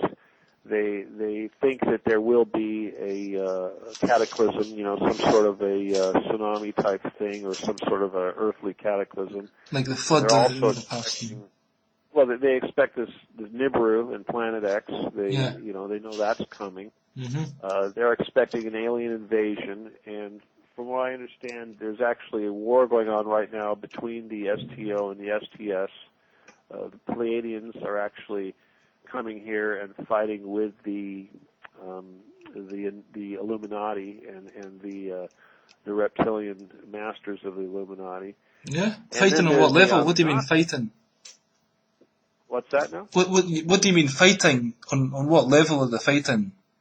Well, the fighting is actually going on a higher level, because remember, these are fourth density entities that are doing the fighting. So as Earth humans, it's difficult for us to actually observe what's going on. There have been some large earthquakes and some large booming sounds coming from the Earth. This is very likely a destruction of underground bases that's going on. I know that there have been some bases that are underwater that have been destroyed.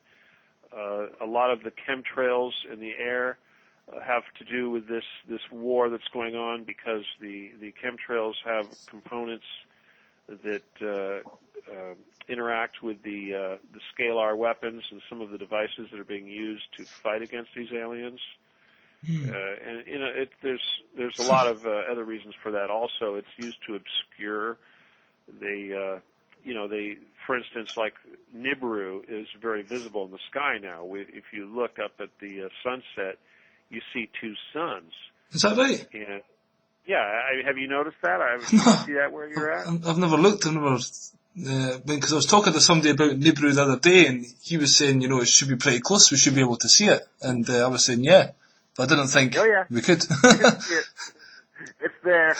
All right. It's definitely there. So you see it in the morning. Is it easier to see when the sun rises? Is it, or a particular time, or? I believe that the best time to see it is at sunset. Okay, and it appears like over where I'm at, over here off of the west coast of the U.S., Nibiru would appear to be to the right of the sunset. Okay. And it looks much smaller than the sun, but it's definitely there, and it definitely looks like a sun. And you know it's not the moon. you see it there. I mean, are we expecting this to come hurtling towards us, like getting bigger and bigger over the next few weeks? Nibiru is going to pass between us and the sun, and it may already be at its closest point. I know sometime in November, I believe, is when it actually reaches its closest point to the Earth. Mm-hmm. And whether or not that is going to have an effect on our orbit or our magnetic field or not, these are all things that we have to wait and see. Mm-hmm. And it is possible that Nibiru also is inhabited, and it could be that this is kind of like a Death Star sort of thing, filled up with Anunnaki, mm-hmm. and that as soon as they get close enough, they're going to come over and pay us a visit again. Yeah. A lot of people think that the Anunnaki are bad guys. Some people think that they are humanoids. Some people think that they are reptoid. Mm-hmm. I like to think that the Anunnaki have found Jesus. Mm-hmm. So, here in the metaphysical community, we talk about the Galactic Federation and the Federation of Light. Mm-hmm. And we believe that the Galactic Federation is actually commanded by none other than Jesus Christ.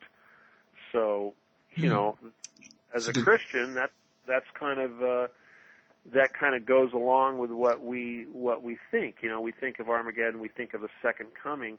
Mm-hmm. People think he's come back. They think of all these biblical type of scenarios. Well, what if it was a more like a visitation from what we would consider aliens, and Christ was actually the commander of these entities? So, like Battlestar Galactica type thing.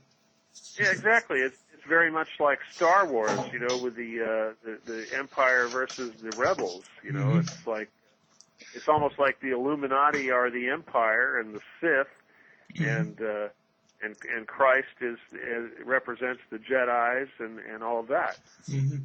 I mean, in your book, you briefly mentioned the Dead Sea Scrolls, which were discovered, and they talk about the Archons, and mm-hmm. The Archons being like an entity to kind of test humanity. That's why I said before that maybe they're serving a purpose, but maybe they got out of control and they need to kind of be brought back into line. I like to think that is certainly a possibility. And with respect to the Anunnaki and the Archons or whoever, mm-hmm. There's no reason why that can't be true.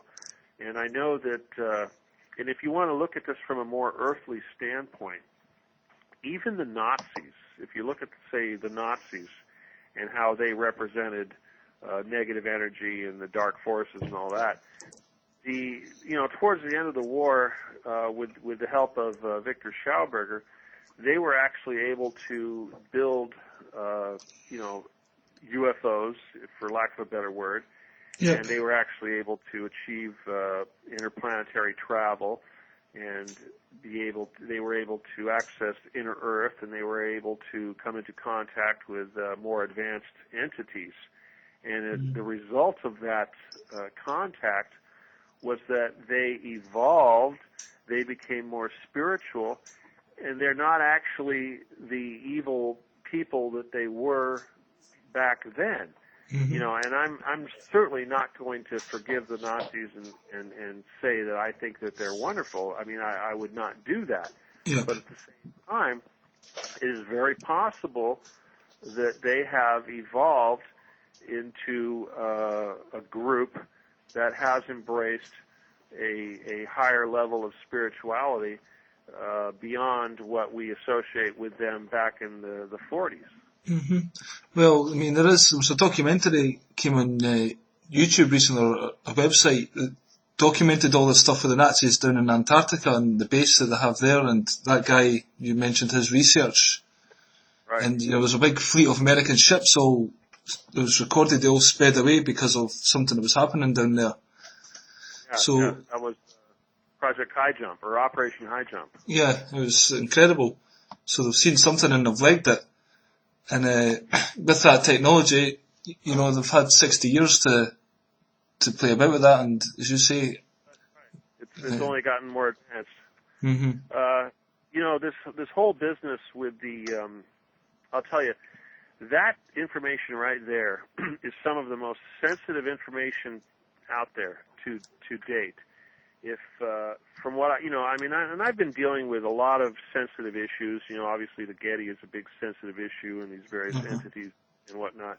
But when I started getting into the business with the Nazis and their experiences over there in Antarctica, they really came down on me. So these are some areas that they are still very, very sensitive about. And this whole business with the hollow earth, we talk about reptoids and these concepts that are so difficult for humans to grasp. I mean, the hollow earth is one of the most wild ideas to try to comprehend, and it's also one of the most important. Well, in our school books, we just get that picture, the crust and people need to wrap their head around that concept. And I have some information on my Facebook page. I have an album with some pictures, Nazi maps of inner Earth and whatnot. All right. Well, it's pretty educational stuff, and if you look at the concept of inner Earth and the various entities that would be living in there, then what happens is that right away you've got to readjust, because when you think about this transition and you think about the graduation and you think about epochs that have come before us, these entities that have been living inside of the Earth have been there through many, many epochs. And a lot of times what they'll do, they've done this many times, is that when an epoch is getting ready to end, they will actually come up, make themselves known, and they will rescue or they will take in a certain amount of the people from the surface. And the last time this happened, of course, was during the time of Atlantis and Mu. And these people actually were absorbed into the cultures of the inner Earth. So this is a reoccurring thing. Now, from what I understand, the Nazis, when we talk about New Schwabenland, which is the colony that they set up over there on Antarctica, New Schwabenland is actually a geographical area inside of the Earth. They've actually been able to penetrate in the ice cap over there at Antarctica and go into the ocean of the inner Earth and set up a new colony on an island inside the inner Earth. It's hard to get your head around, but it's going on. Yeah, and I'll tell you, it's not that far-fetched, because if you look at all, people we look at the planets, we look at these different planets with our telescopes, and we say, oh, there's no sign of life. Well, that's because they're on the inside. Most advanced life forms don't live on the surface. They live on the inside. And people think one of the first things that you think is, how could that be? How can you have light? How you going to have a sun on the inside? Is there, how do you grow food, et cetera, et cetera? Yeah, there actually is a ball of plasma on the inside of the Earth, and it's very similar to our sun. And if you look at the physics involved, the astrophysics or what have you, it's not that far-fetched, because it's very similar to the way a black hole works. We have a magnetic field around the Earth, the Van Allen belt, and the center of that magnetic field is the center of the Earth. It's not a iron core, whatever they like to think of. It's actually this plasma ball, and it's very similar to the way black holes work. And if you really want to understand the physics behind this, I recommend reading up on Nassim Haramein. He is a physicist who has basically shown the linearity between the micro and the macro. Everything from galaxies down to the smallest particle, they all act the same way. And he's also shown the relationship between the cosmos and sacred geometry. So, could you say his name again, please? Sacred geometry. No, his name. What's the guy's name? His name is Nassim, and I believe it's Nasseim, if I spelled that right. His last name is Harriman, and that's Harreim, I believe, Harriman. He's on my Facebook page. Maybe you can find him on my Facebook page. But he's definitely somebody to read up on to help understand the physics behind all of this. Yeah, but I mean, just my mind's kind of I don't know about yours, but after a while, it's hard to process all this stuff, because there's so many aspects to it. It's all going in different directions and everything. It's good that we've touched on a few things. People, obviously, you've got your book, Lasers, Cavers, and Magic. Just the word cavers there. Do you want to go into a little bit about how that word came out and what that means? Sure. One of the guys that I was dealing with, that it was one of these caver type people, was a guy named Vince, and he was a handler, I suppose, would be a good way of describing what his function was. He actually worked for them, and his job was to come into my life and try to influence me, however he could. And after some time of dealing with this guy, he was with me when we would have conversations with other people about aliens and UFOs and this kind of thing. And he started to divulge his experiences and his background. And that's where I learned that he was, I'm not going to, I would use the word CIA, but it's not really CIA. That's kind of a blanket word to describe these people.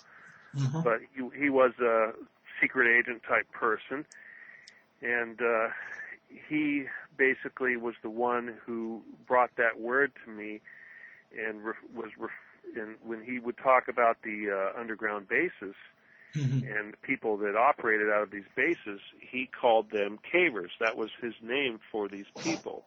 So this is what you want to kind of relate to people. These people are actively talking about cavers, about these people. That I have decided that everybody needs to learn this word and start referring to these people as cavers, because that's what they are. There's so many of them. These different people that think they're elitist and better than everyone else, and ultimately that's where they all want to end up. Yeah. So if you're in the cavers, you're kind of one of the gang. If you're a caver. Yeah, we have the surface dwellers and we have our cavers. Us and them, yeah. So I chose my place amongst the surface dwellers and rejected the opportunity to become a caver. So this is what you're. Initially, when you done that, they were kind of scared that you might kind of set up some kind of militia and go in there and attack this base and everything.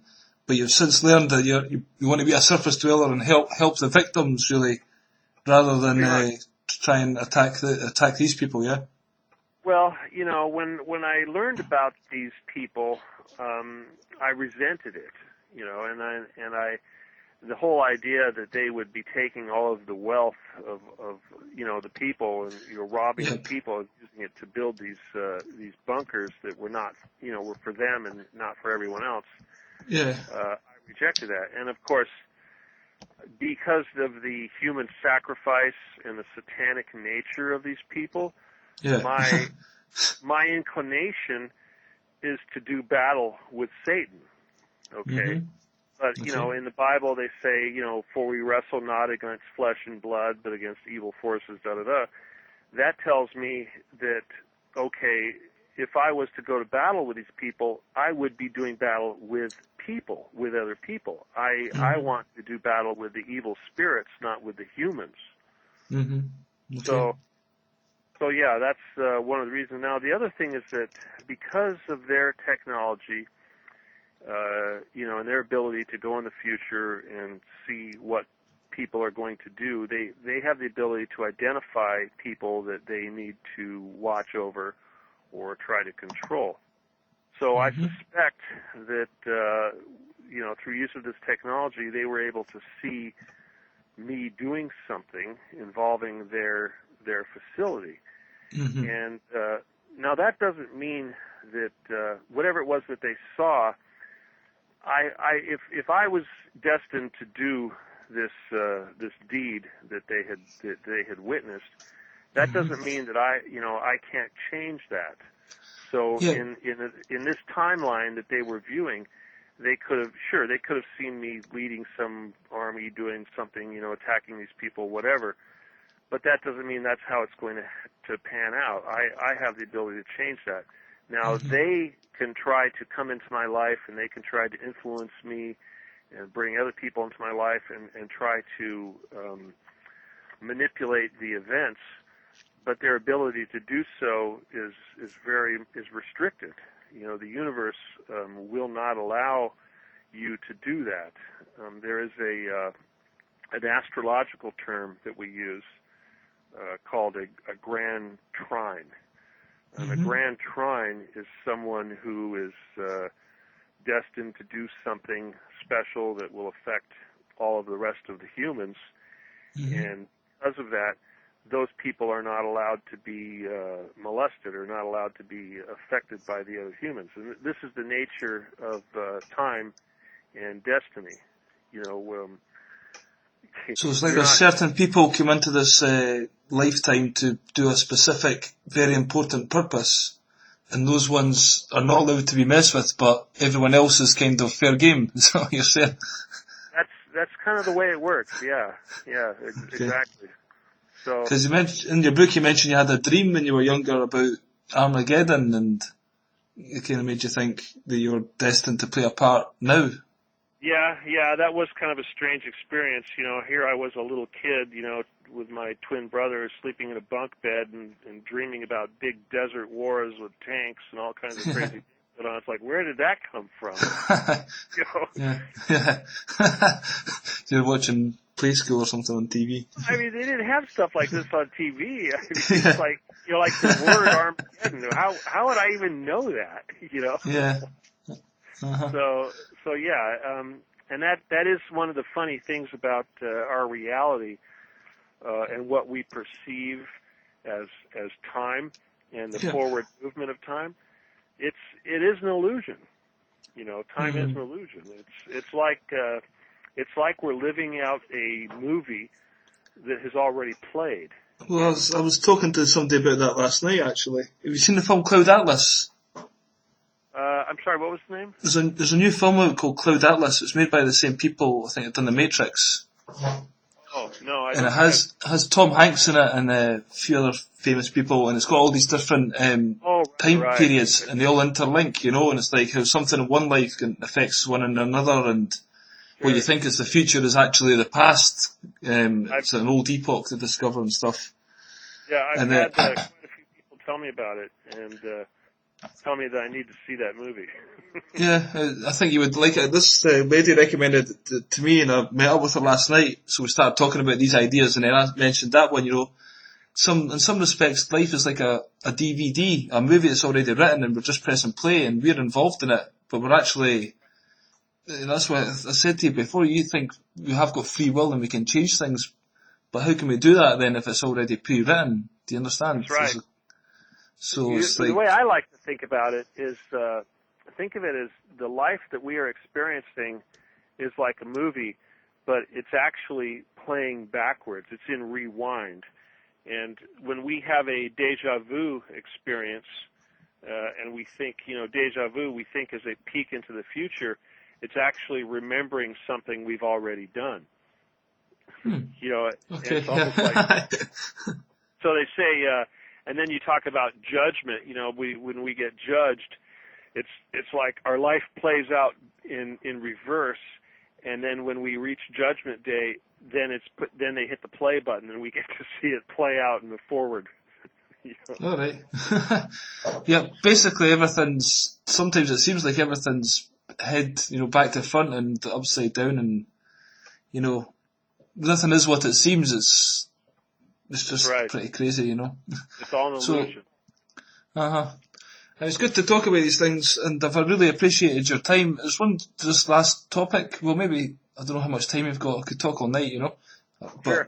There's just one thing about, you mentioned about Tantra sex in your book, and I'd just like to get your ideas. So you talk about, you've came through all this military thing, you've had this experience with aliens, but also now you're doing the Reiki healing. Can you mention a little bit about that, and also, sexual energy and how these things are affecting us?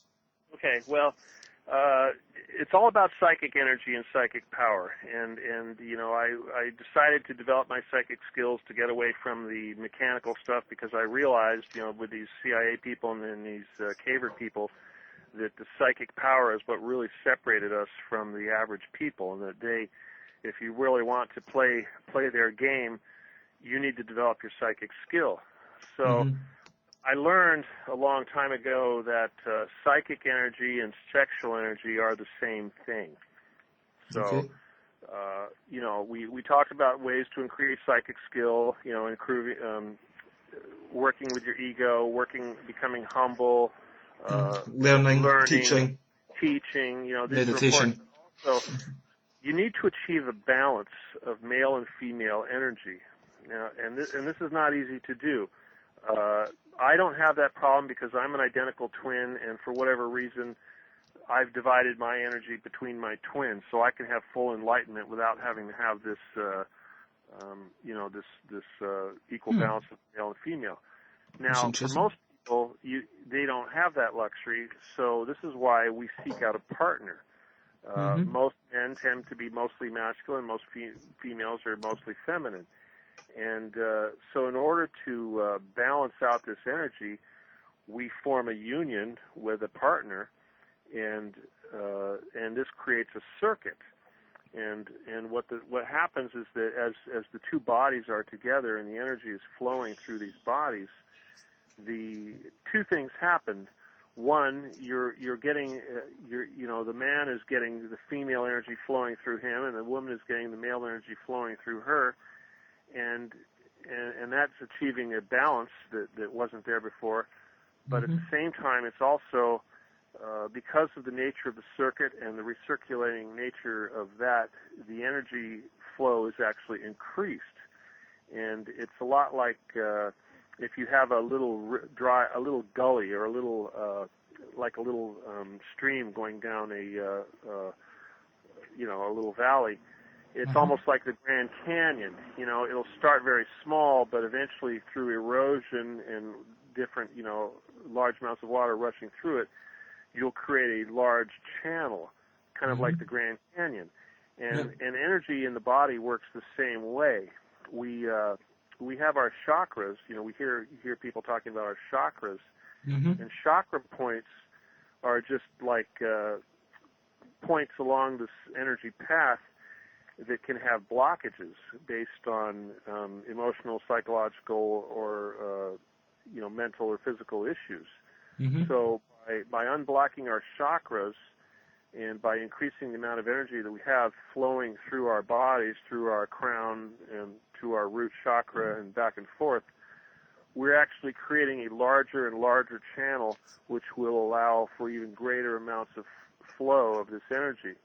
So it's almost like a normal human may have either no flow due to blocked chakras, or may have a little tiny, like a little drip flow, versus a master or someone who has achieved a high level of enlightenment is going to have a flow that is going to be like a gush, like a fire hose. And you'll see that person's energy will just pick up on that, That's right. Basically. And the energy beaming from this person will just be like a pillar of light coming from their head, like a very, very bright light.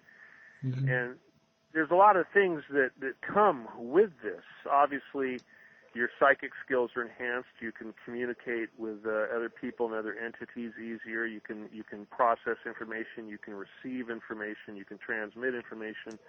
You can heal. You can send out your own body signal to other people. Your signal is calibrated to a high level of vibration, so that when you are healing someone, you are actually recalibrating their electrical signal to a higher level.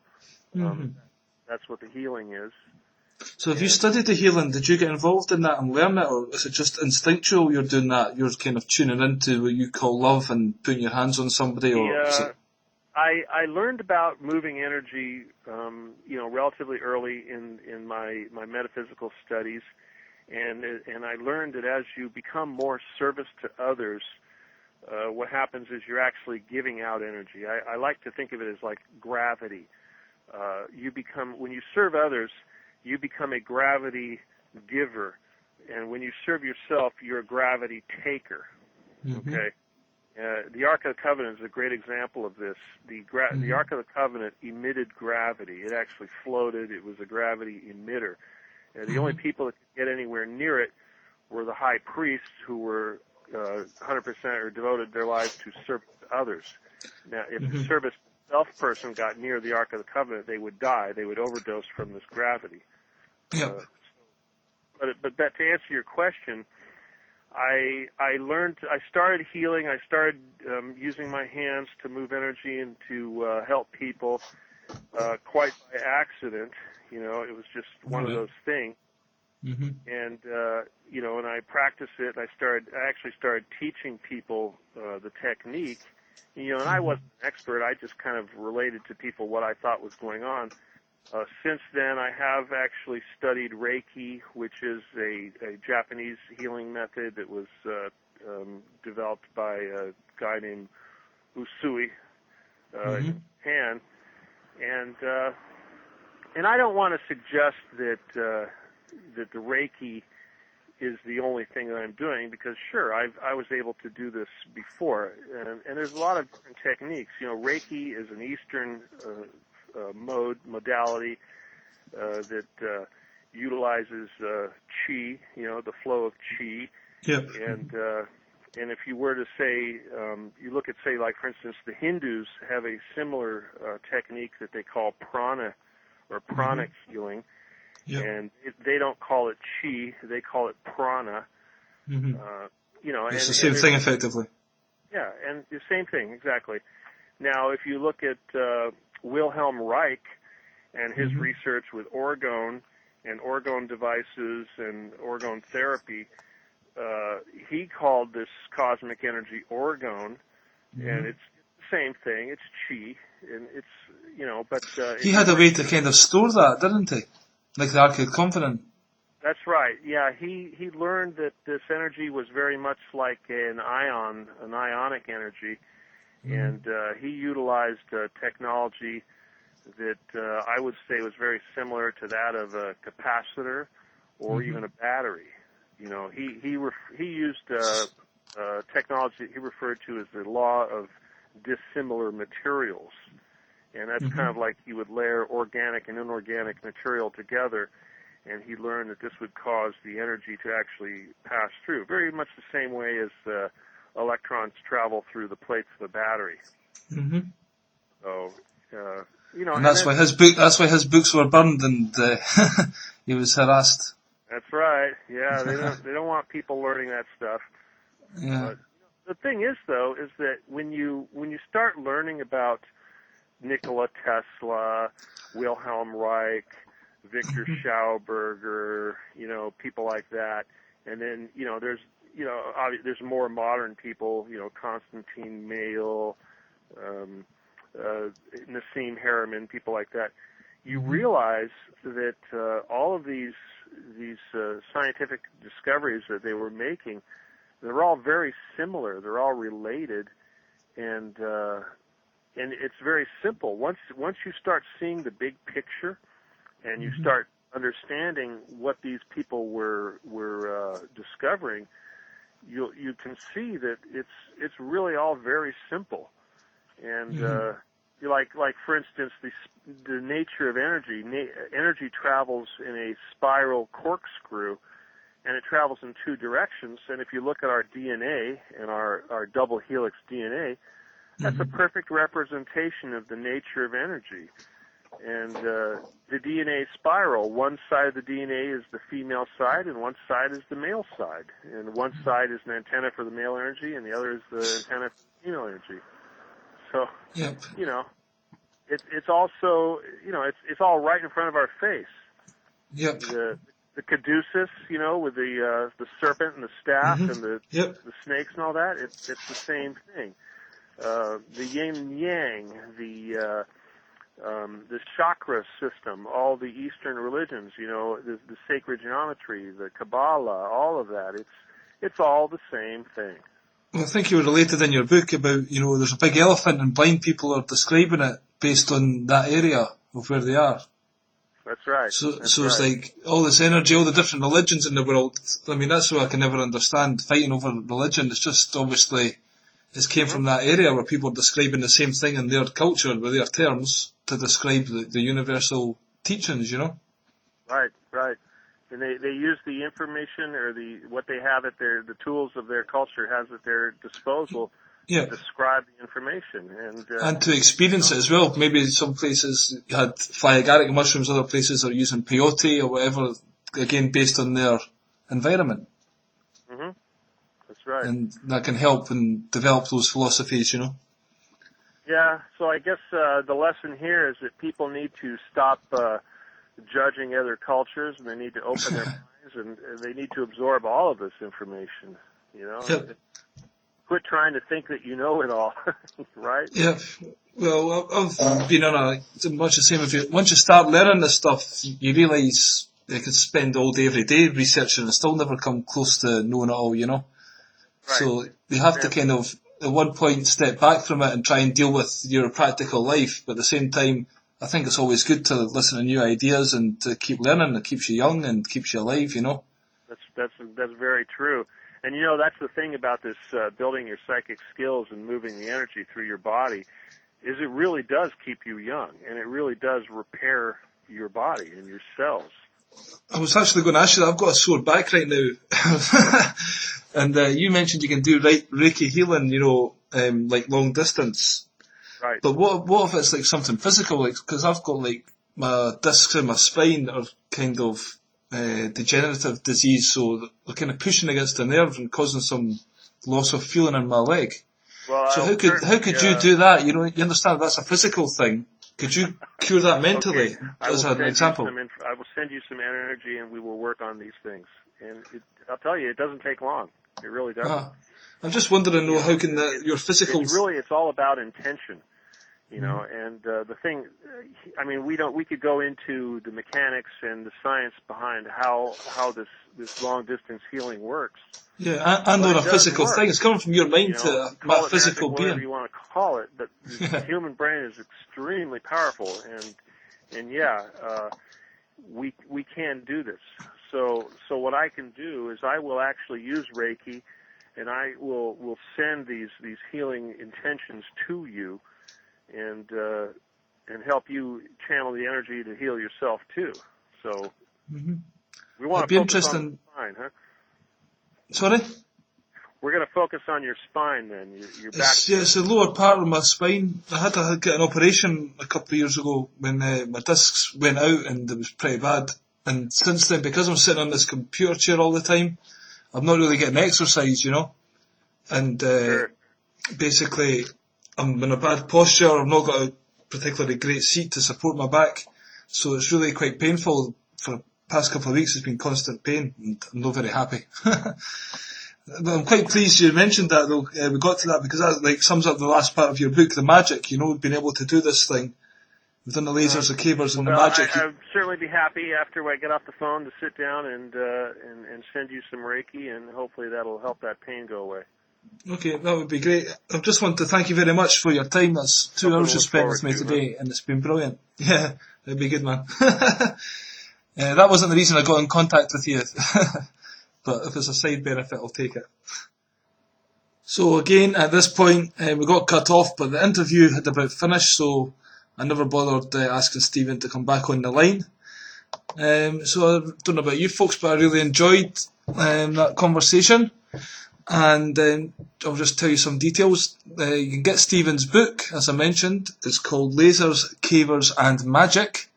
And it's available on lulu.com. If you search under Stephen D.Kelley, you should find that book, no problem. I downloaded it, so you can get it instantaneously. I think it was about $9, or you can get a physical copy for, I think, $16. And at the end of the interview, Stephen usually mentions to get in contact with him at Facebook, and in fact that's how I kind of made my connection with him. So if you go to facebook.com, then Stephen with a V, then .d.Kelley, that's Kelley, you'll go to his Facebook profile and friend him up. I'm sure he'll be happy to have another friend, because what's life without friends, folks? You know what I'm saying. So, yep, that was the first interview I've done, and for some reason, when I heard Stephen talk, I couldn't help but ask myself to interview him. I think some of the information presented there was incredible.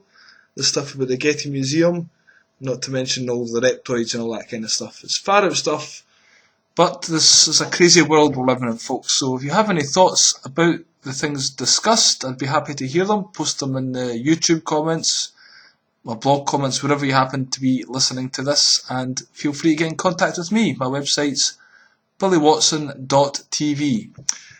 Thank you for listening, and until next time, bye bye.